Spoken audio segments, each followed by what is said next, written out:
Brasil de Fato Podcasts.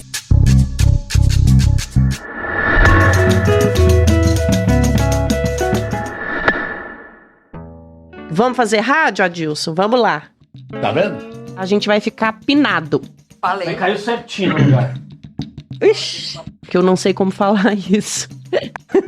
Caiu uma cadeira aí. Caiu aqui? Caiu. Silêncio sem documento, nadando contra a corrente. Não é verdade. A gente tá falando entre a gente. Se fosse uma manifestação na Avenida Paulista, não começaria antes. E agora, José? Vê se eu apareço aí. Só um minutinho. Só pra me escutar, companheiro, vamos lá.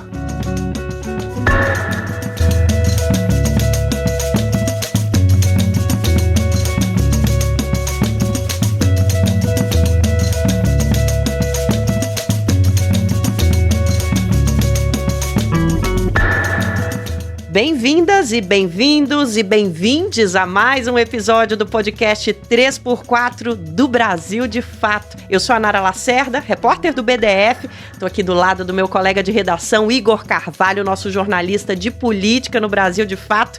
Tudo bem, Igor? Tudo bem, Nara? Como está? Tô bem, vamos nessa para mais uma jornada muito bem acompanhados pelo nosso companheiríssimo José Genuíno, essa entidade da política brasileira, mas apenas um brasileiro comum, nadando contra a corrente, Genuíno. E sem lenço e sem documento. Sem lenço e sem documento. Sem cargo e sem representação.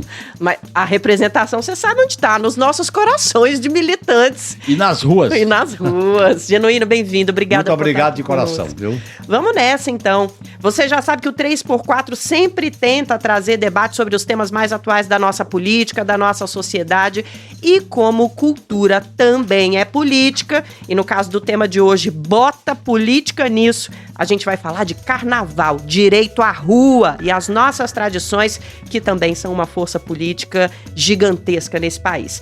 Para falar desse tema, a gente vai conversar com o professor Guilherme Varela, da Universidade Federal da Bahia, doutor e mestre pela USP, a Universidade de São Paulo, pesquisa políticas públicas de cultura e direitos culturais há quase 2 décadas. Guilherme já foi secretário de Políticas Culturais do Ministério da Cultura, chefe de gabinete e coordenador da assessoria técnica da Secretaria Municipal de Cultura aqui de São Paulo, e tem muita coisa para falar sobre esse tema. Vai trazer para a gente uma visão de estudioso, gestor, amante do carnaval, que é mais importante ainda, e acaba de lançar o livro Direito à Folia, pela editora Alameda. Professor Guilherme, obrigada por estar aqui conosco.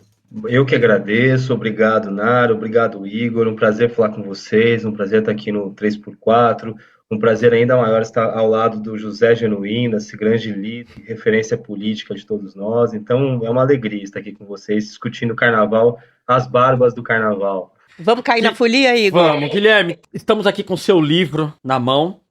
Parabéns pelo lançamento.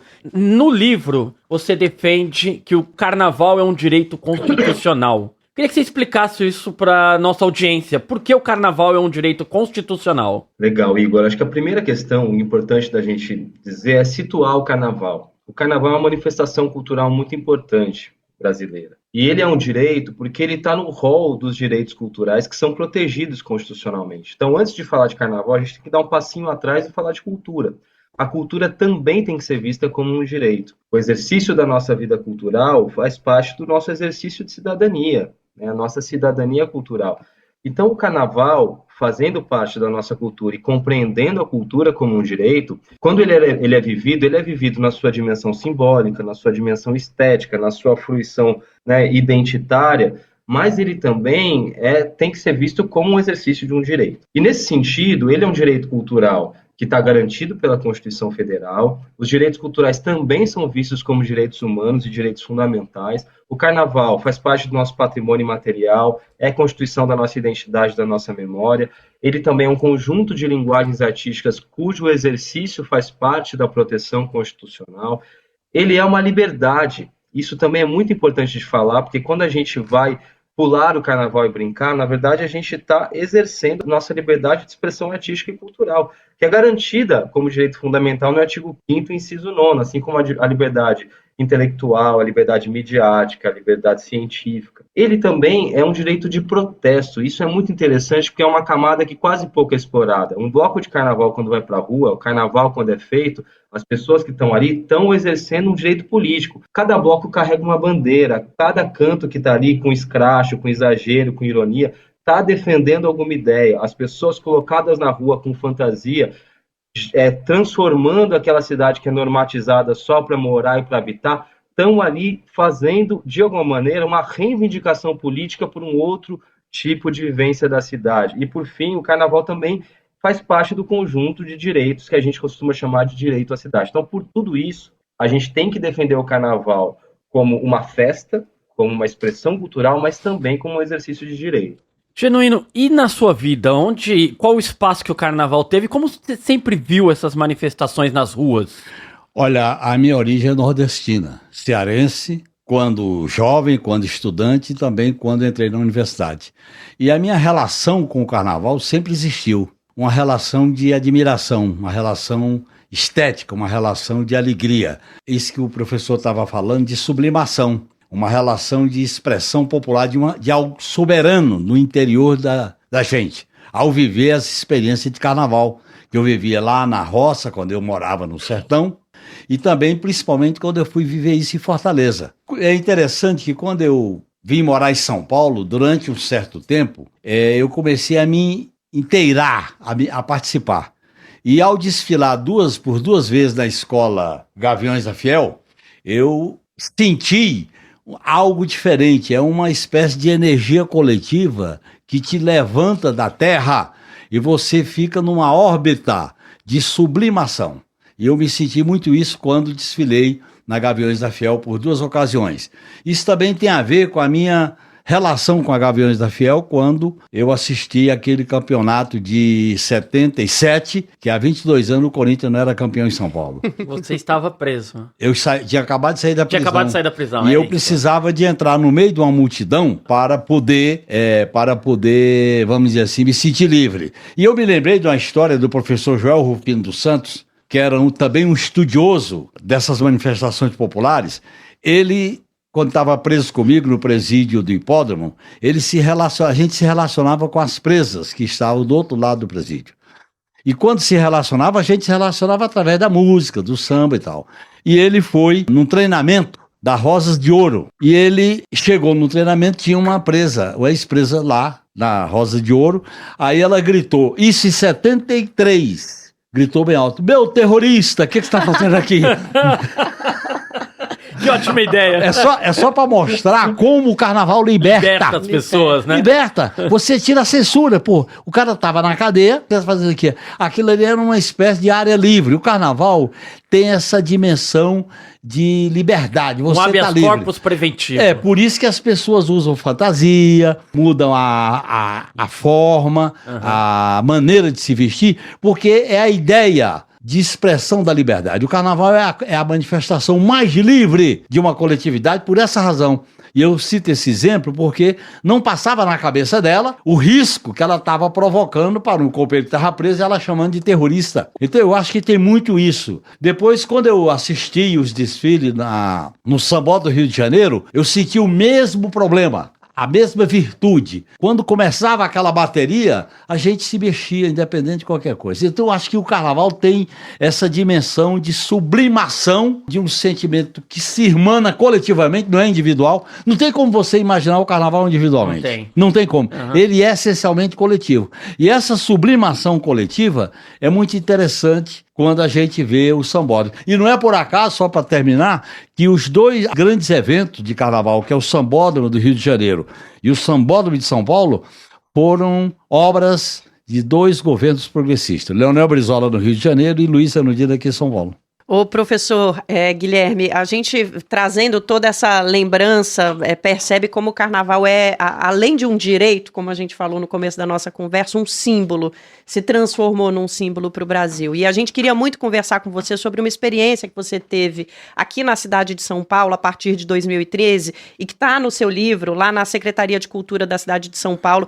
Você chegou lá quando só tinha uns 40 bloquinhos aqui na capital paulista, né? E aí naquele ano a gente conseguiu conseguiu um salto que hoje supera aí 600 blocos, transformou a cidade num dos maiores carnavais de rua do país. Antes da gente entrar no ar, a nossa produtora estava nos lembrando, né, como São Paulo foi apelidada de o túmulo do samba, e hoje é um dos maiores carnavais de rua do país. Para tudo isso acontecer, esse símbolo de libertação e de identidade precisou de intervenção oficial política, né? Então, queria que você contasse para a gente um pouco sobre esse processo e como é que essa mudança virou rua, virou gente brincando e pulando o carnaval nessa quantidade tão grande. Interessante isso, né, Nara? Porque o Genuíno estava aqui dando um depoimento pessoal de como tem essa coisa pujante do Carnaval de São Paulo, que ele viveu, vivenciou e tal.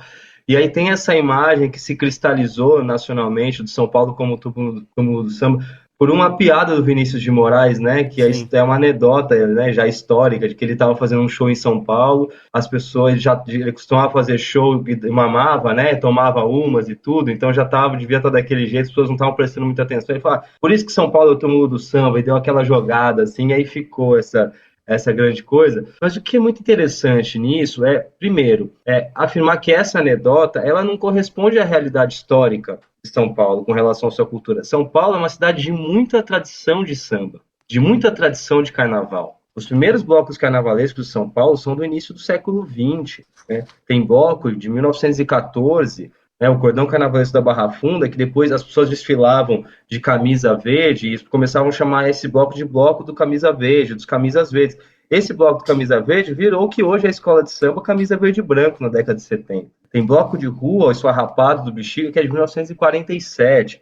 Tem bloco fundado pelo Plínio Marcos, viu, Genuíno, na década de 70, que está até hoje funcionando. Então, tem uma tradição carnavalesca de samba em São Paulo que é muito forte. O que não havia era uma atenção do poder público para entender essa grande manifestação de samba e de carnaval em São Paulo como um ativo cultural da cidade, como aquilo que devia ser promovido, valorizado, etc. Historicamente, o carnaval sempre recebeu uma atenção do poder público que foi pendular. Ela oscilava entre a negligência e a repressão, sempre, desde o começo.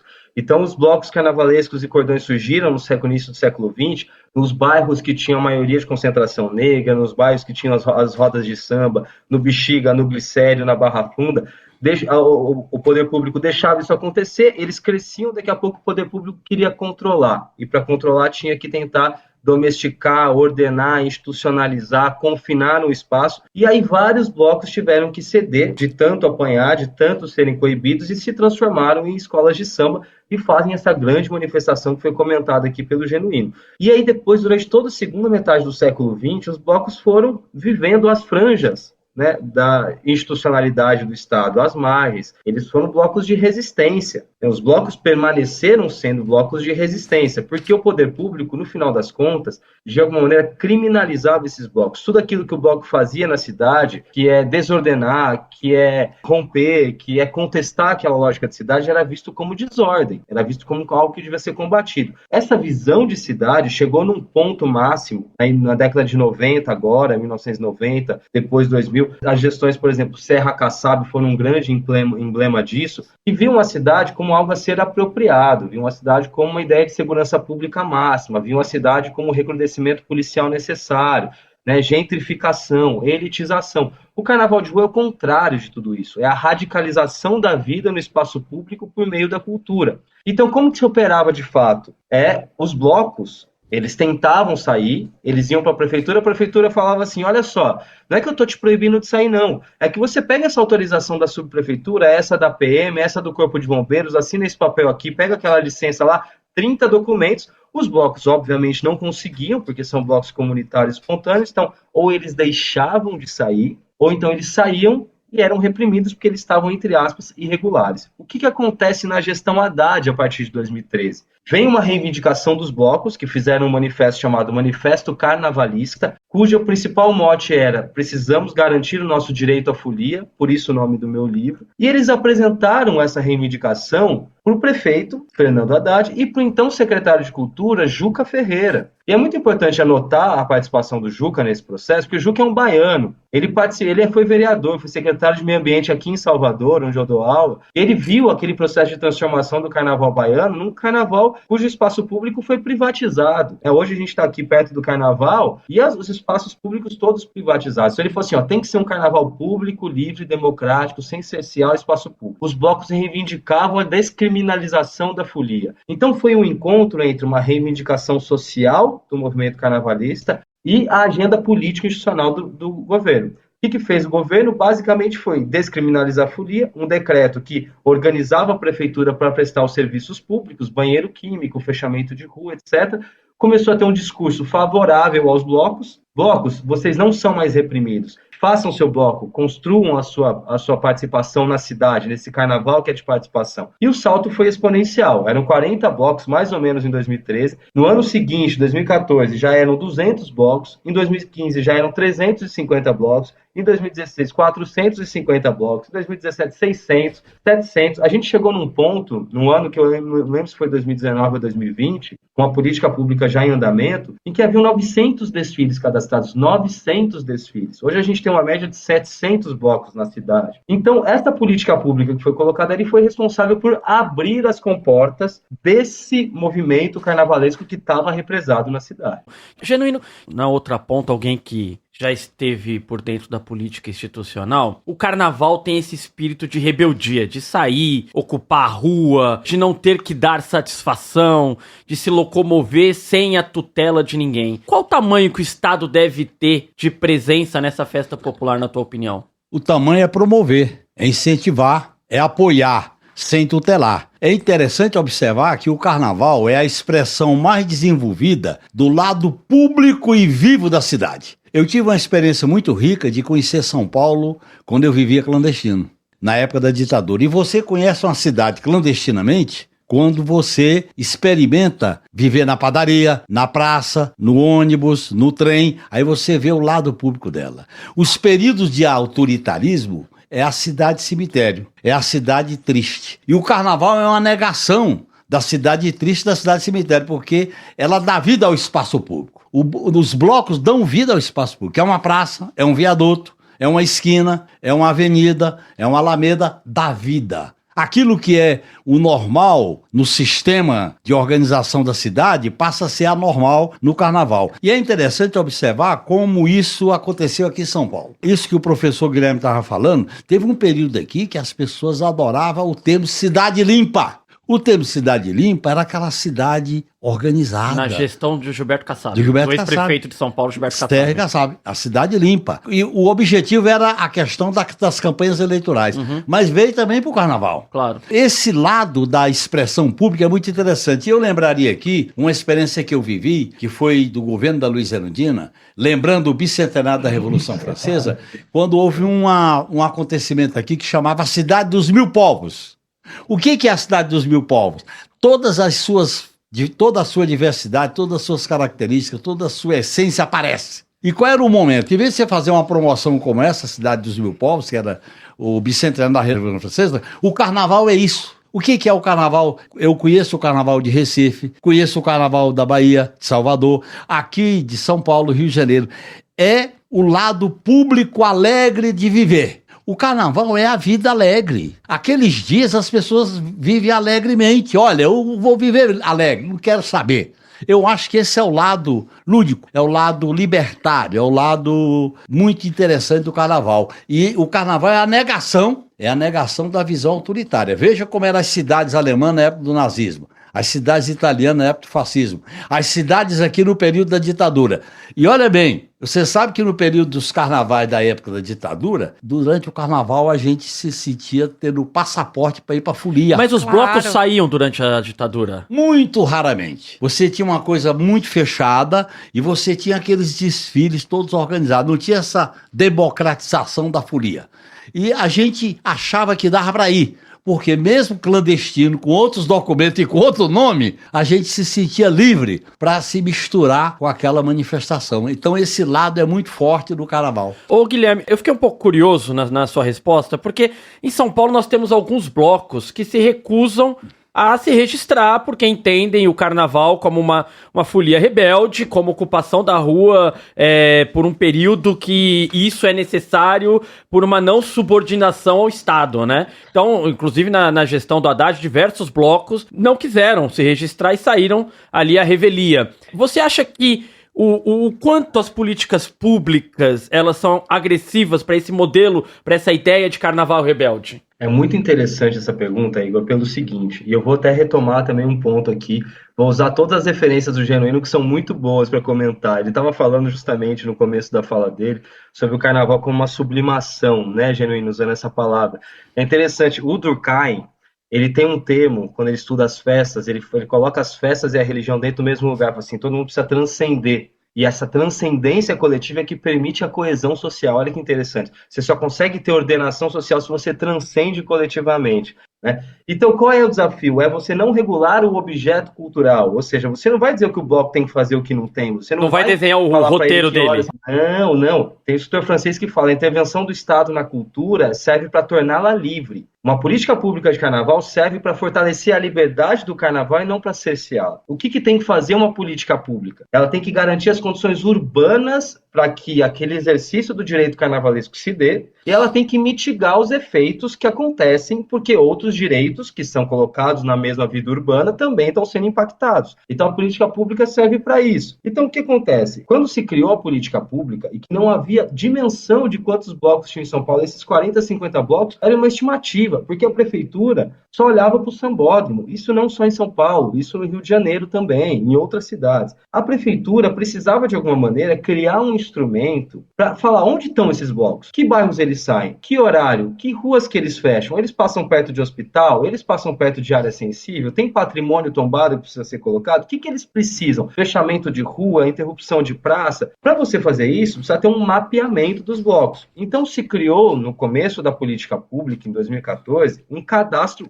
voluntário dos blocos. Por que voluntário? Porque a gente entende que o direito à expressão cultural através do carnaval não precisa ser autorizado, precisa ser comunicado. O direito de protesto não tem que ser autorizado, tem que ser comunicado. O que está acontecendo agora, Igor, que é um sintoma da degenerescência da política pública que foi criada há 10 anos, é que com essa nova visão de cidade que tem o prefeito atual, de recrudescimento policial, de fechamento das ruas, de privatização do espaço público, está se usando esse cadastro dos blocos não para protegê-los e ajudá-los com os serviços, mas para ser um instrumento de perseguição a eles, para saber onde eles estão e para tentar colocar polícia, para tentar cercear, para tentar cercar.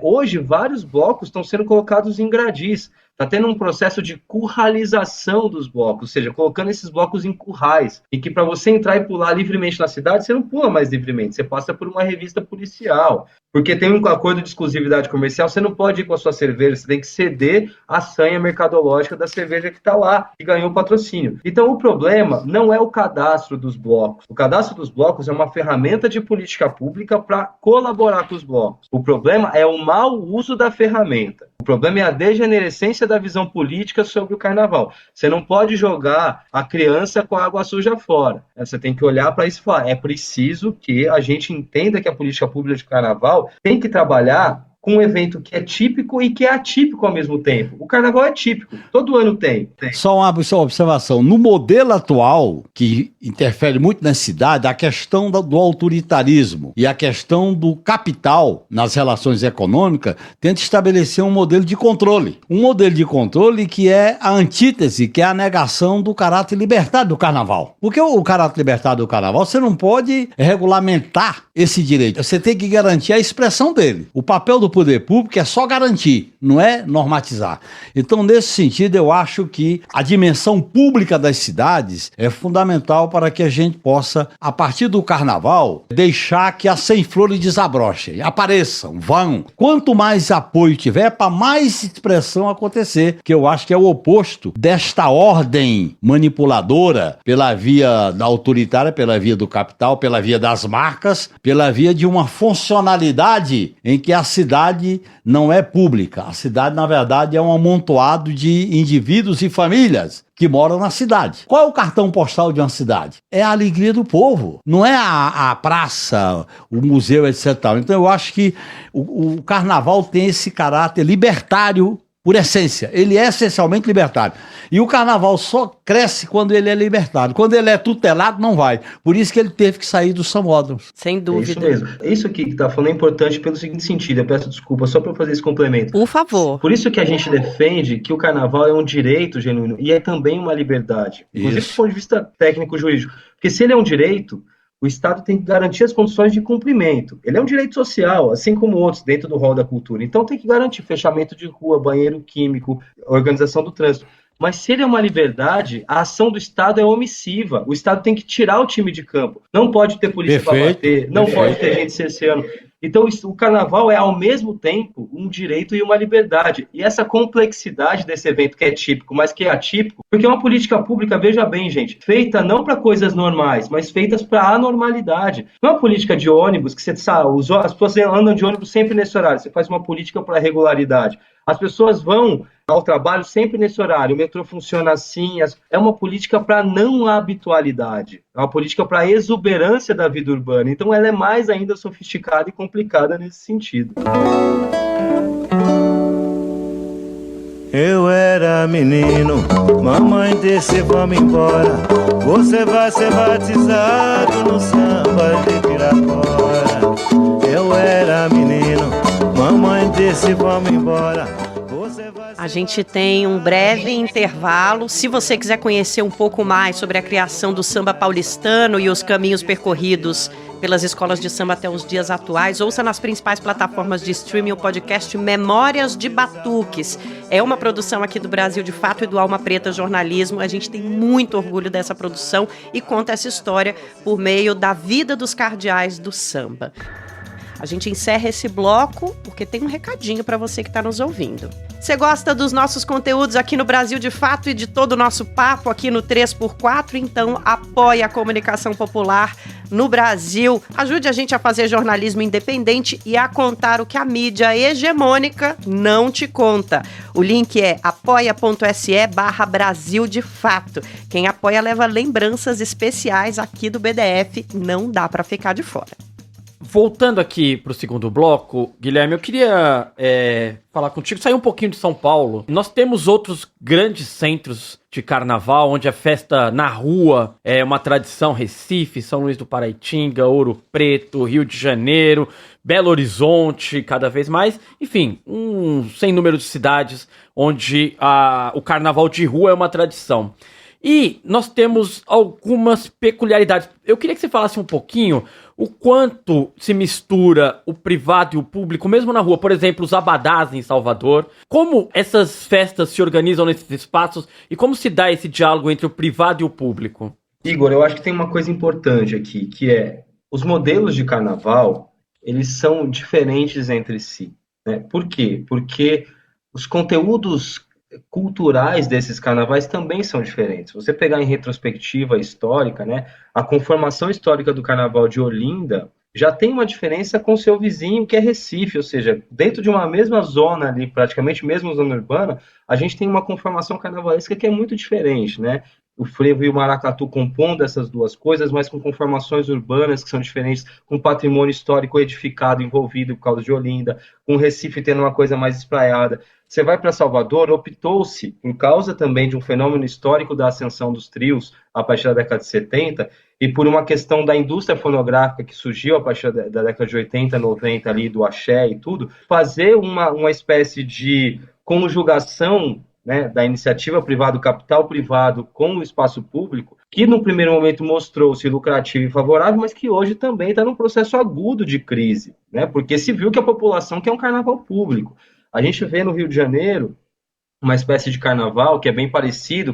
O São Paulo, de alguma maneira, mimetizou um pouquinho esse modelo carioca, que é de ter um carnaval de fato público de rua, e aqui a gente não está falando de sambódromo, a gente está falando do carnaval mais de rua mesmo, só que com um tipo de ativação ou de usufruto pelas empresas privadas que acabam, inclusive, mitigando, de alguma maneira, toda a diversidade que o carnaval tem, porque com a homogeneização estética que elas fazem pelas marcas, com a ativação publicitária exagerada que se faz do espaço. Então, também é um carnaval público que não deixa confinar formalmente o carnaval, mas que tem, de alguma maneira, uma apropriação privada da paisagem urbana. Então, é preciso falar que isso é um tipo de apropriação capitalista também do carnaval. Isso é muito importante. Então, o que acontece? É muito difícil a gente fazer comparações entre carnavais se eles têm conteúdos artísticos diferentes, se eles têm conformações históricas diferentes, tá bom?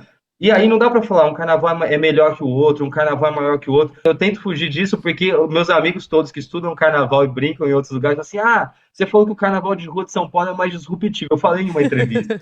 Viu, Guilherme? Tem uma observação interessante. Eu conheci bem de perto o carnaval de Recife quando a administração do João Paulo, prefeito do PT, me convidou. E ele organizou de uma maneira horizontalizada o carnaval com os centros que eram os bairros. Cada centro de Recife, cada bairro, melhor dizendo, tinha um tipo de evento. E esses eventos eram, inclusive, animados, puxados pelo Nóbrega. Grande Antônio Nóbrega. O grande Antônio Nóbrega. E a gente acompanhava esses centros. E era interessante porque, como o carnaval é libertário, cada microcentro, cada bairro tem sua característica. Pode ver o carnaval aqui, a maneira de se expressar na Moca, a maneira de se expressar nos Jardins, a maneira de se expressar na Vila Mariana ou na Vila Madalena, tem características diferentes. Por quê? Como é algo essencialmente libertário, as coisas aparecem como elas são e não como é imposta. Eu me lembro dessa questão de Recife, que foi muito rica. Ô, Guilherme, eu fiquei só com uma dúvida na pergunta que eu te fiz e não tinha nenhum caráter de qual carnaval é melhor ou pior. Por exemplo, quando a própria ideia do abadá para se acessar alguns espaços, ela não fere esse direito constitucional que você fala no livro? Polêmica. Então, essa é uma discussão super importante. Por quê? Como que foi possível fazer com que o abadá fosse um discriminador do espaço público? A partir do momento em que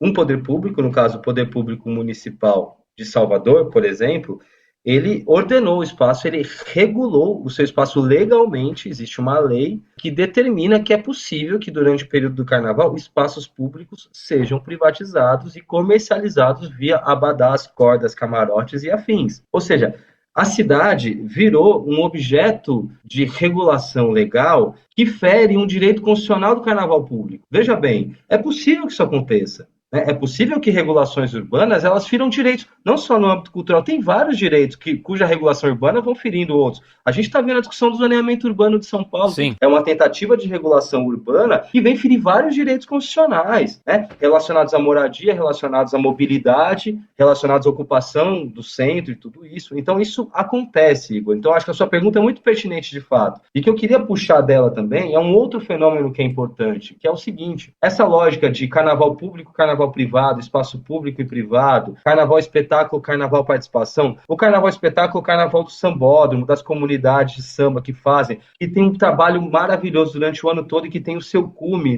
o seu apogeu na hora de desfilar, mas o desfile em si no carnaval, você paga para entrar, é um espetáculo, é um estádio, como se fosse futebol, que tem toda ali a sua dinâmica própria. Eu estou falando desse carnaval participação aqui. O que aconteceu nos últimos anos? As empresas passaram a ver no carnaval, por causa dessa emergência das pautas de direito à cidade, por causa de vários coletivos e do crescimento da arte de rua, da ocupação dos espaços públicos pelos artistas e tudo, elas passaram a tentar agregar a si os valores dessa vida pública. Então houve um fenômeno de migração do dinheiro que era aportado nos sambódromos, camarotes, ou seja, nos carnavais fechados, para os carnavais públicos, os carnavais de rua. E elas vieram aportando isso no Rio de Janeiro, São Paulo, isso em BH, em vários outros lugares.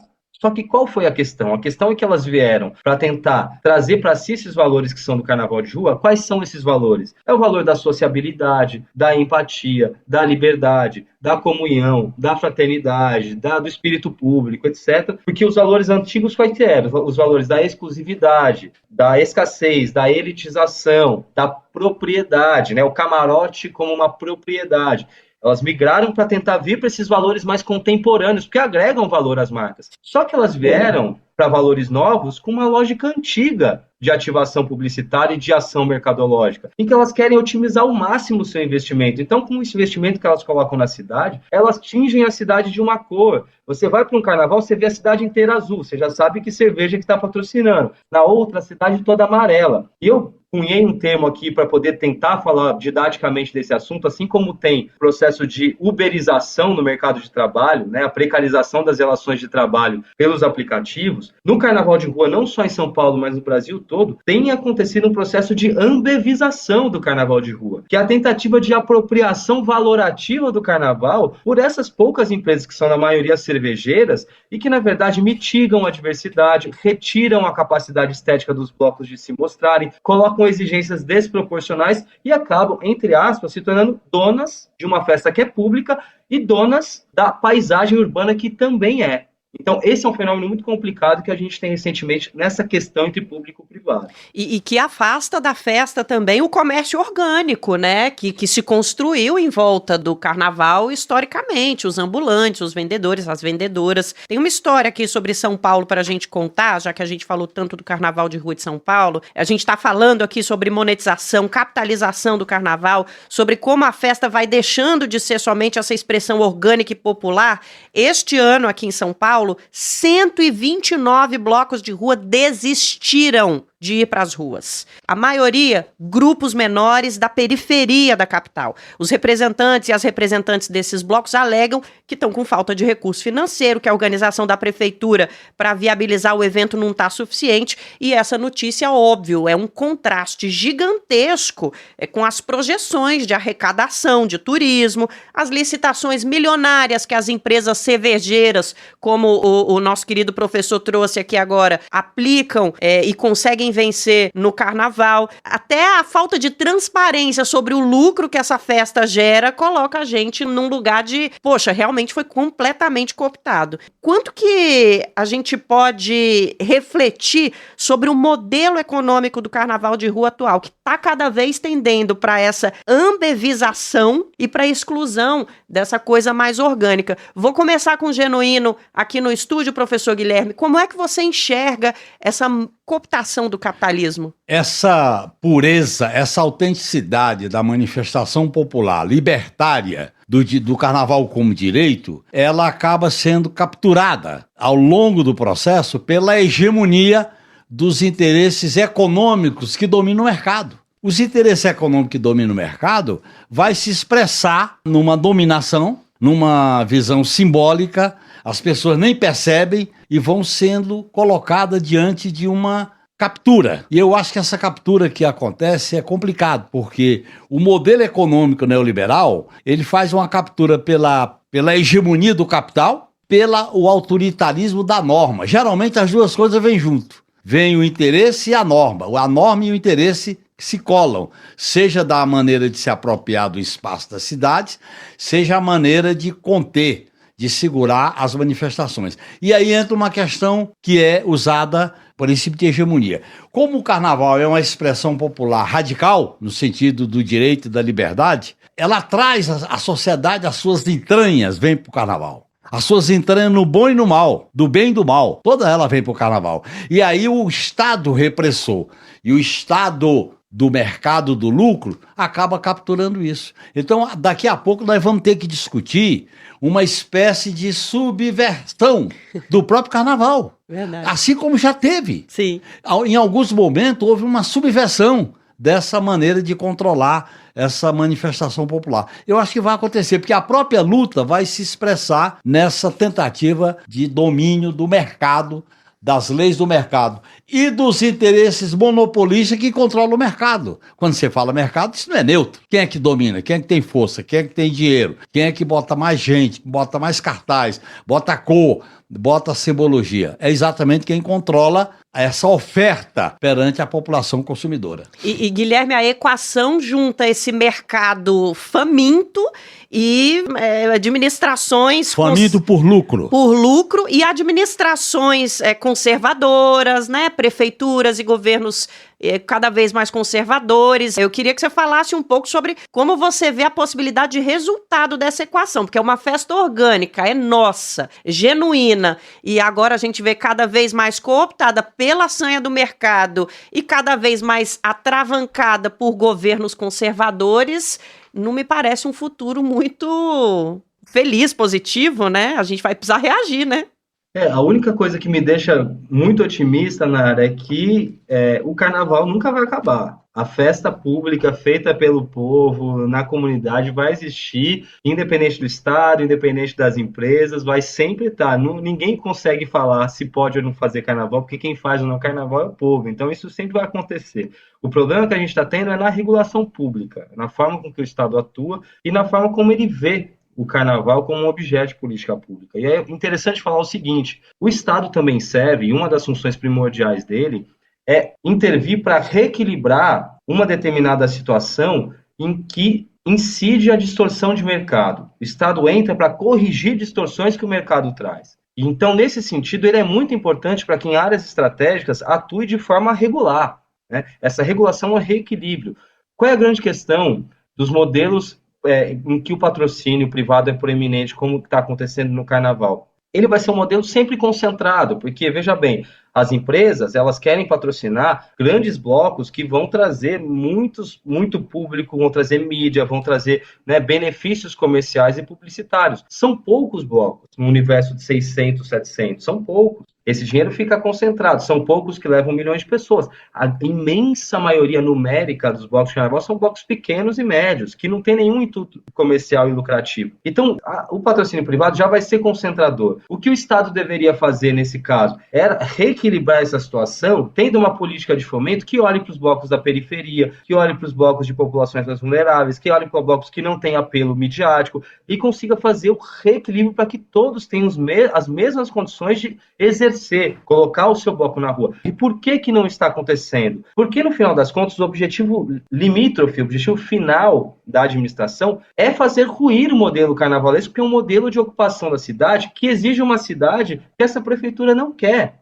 Olha só como é mais funda a questão. O carnaval de rua, ele entra numa situação em que ele contesta o ethos de São Paulo. São Paulo construiu um ethos, historicamente, que está cristalizado em todos nós, que é um ethos da cidade que trabalha, da cidade que produz, da cidade que é cosmopolita, da cidade que não dorme, da cidade que é bem ordenada, da cidade que é normatizada. Aí vem um carnaval de rua, principalmente, que é mais radical, como diz Genuíno, e ele faz uma incisão lúdica no território, contestando o seu ethos. A cidade de São Paulo também é a cidade que brinca, a cidade que sorri, a cidade que abraça, a cidade do ócio, a cidade do lazer, a cidade da brincadeira. E isso, para as parcelas conservadoras da sociedade, é uma afronta. E a resposta vem proporcional, vem com muita força. Por isso que a gente está tendo um grande crescimento do recrudescimento policial. Porque ou a barragem de uma manifestação tão potente como essa do Carnaval, ela se dá de duas formas. Ou pelo capital ou pela força. Quando essas duas coisas estão juntas, aí a gente tem de fato uma ameaça. E com essa reflexão a gente encerra o nosso podcast, mas encerramos só o nosso debate, porque agora a gente vai para as dicas culturais. Vamos começar com o nosso comentarista José Genuíno. O que você trouxe para a gente hoje, companheiro? Olha, já que a gente está falando de carnaval, de música e de alegria, por acaso eu estou com um livro aqui de um grande amigo meu, Dilmar Miranda, a música popular brasileira, que ele traz uma leitura política, uma leitura cultural sobre as identidades que esse país foi construindo na história da música popular brasileira. A gente aproveita que o Genuíno está indicando um livro para indicar também o livro do professor Guilherme, Direito à Folia, publicado pela editora Alameda. A gente leu, deu uma olhada no livro para se preparar para o programa e olha, incrível como essa pontuação sobre a cidade de São Paulo fala muito sobre o carnaval do Brasil como um todo. Professor Guilherme, que dica você trouxe para a gente hoje? Ai, legal. Olha só, eu tenho duas dicas, na verdade. Eu queria indicar um livro e queria indicar uma série. Né? O livro, ele se chama um livro de 2017, é um livro sobre carnaval, já que a gente está falando desse tema, e o título do livro é Ei, você aí, me dá um dinheiro aí, conflitos, disputas e resistências na cidade do Rio de Janeiro. Peguei uma análise do Rio. A autora é a Fernanda Machado, que é uma estudiosa do carnaval de rua e que é um livro muito interessante que traz um pouquinho essa discussão sobre a cidade que se torna uma mercadoria no carnaval. E a série que eu queria indicar é uma série que está na Netflix, que se chama Axé. É uma série que conta um pouco a história desse carnaval baiano, né, década de 70, 80, que fala sobre a conformação desse modelo de carnaval baseado nos grandes artistas, os trios elétricos, etc., que ajuda a gente também a entender um pouquinho essa dinâmica urbana do carnaval. Então são essas duas dicas que eu queria deixar para vocês. E claro, a dica de pular o carnaval nos blocos de rua, né, gente? Fica essa dica maior aí para todo mundo pular bastante o carnaval. Beleza, Guilherme, obrigada. Excelentes dicas. Vamos seguir então. Valeu, viu? Um abraço. Igor Carvalho, trouxeste o que para nós, querido? Uma dica de podcast, Nara Lacerda. Hoje estreia Memórias de um Batuque, uma produção do Brasil de Fato em parceria com o Alma Preta. A ideia é que nessa primeira temporada sejam contadas trajetórias de algumas escolas de samba e seus precursores, como seu Carlão do Peruche, Maria Helena Embaixatriz, seu Ideval e seu Chiclé. Eu escutei o primeiro episódio, tá maravilhoso, tá lindo, inserções musicais preciosas, então escutem que vale muito a pena. A minha dica cultural é um convite também para quem tá em São Paulo, nas proximidades ou no interior. Movimento rumo à liberdade. Por causa do Brasil de Fato, eu tive a oportunidade de, no sábado passado, lá em Paulínia, acompanhar o ensaio do Bloco do Cupinzeiro, que é um bloco de Campinas. E neste ano o bloco está fazendo uma homenagem aos 40 anos do MST. O samba foi apresentado lá no acampamento Marielle Vive. Foi assim um ensaio, uma festa, eu não sei nem como nomear. Muito, muito incrível. A gente saiu de lá com uma emoção à flor da pele que só o samba brasileiro pode proporcionar. A música é incrível, o samba é lindo, a canção é maravilhosa. Então o negócio é o seguinte: vai lá no YouTube e procura Mística Ancestral do Bloco do Cupinzeiro. Vocês vão adorar o samba em homenagem ao MST, aos 40 anos do MST. Vão lá no brasildefato.com.br, procurem a matéria MST vira tema de samba e carnaval ocupa acampamento Marielle Vive, para saber um pouco mais como foi essa festa.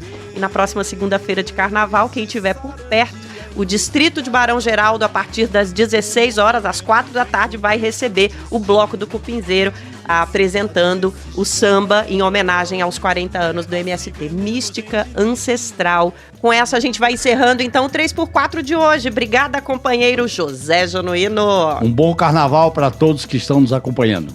Igor Carvalho. Valeu, gente. Responsabilidade ou falta dela durante os dias de carnaval aí. Se beber, não dirija, gente. Isso funciona pra todo mundo, viu? Cuidado com o celular. Por favor, gente. Em qualquer capital, em qualquer cidade que você esteja, um bom carnaval. E na semana que vem a gente tá de volta com mais 3x4. Tem um recado pro 3x4, não esquece, o nosso e-mail é 3x4@brasildefato.com.br. Tem as caixinhas de comentário também lá no Spotify, logo abaixo da descrição do episódio, para você soltar o verbo. Continue acompanhando a nossa cobertura no brasildefato.com.br.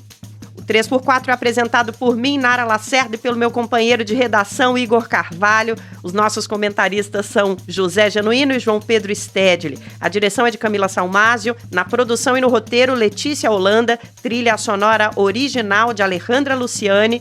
Edição e sonorização, Adilson Oliveira, nossa cinegrafista é Yolanda Depisol e a identidade visual é da Nazura Santos. No Brasil de Fato, a coordenação de rádio e TV é da Monize Ravena e a direção de jornalismo é da Nina Fidelis.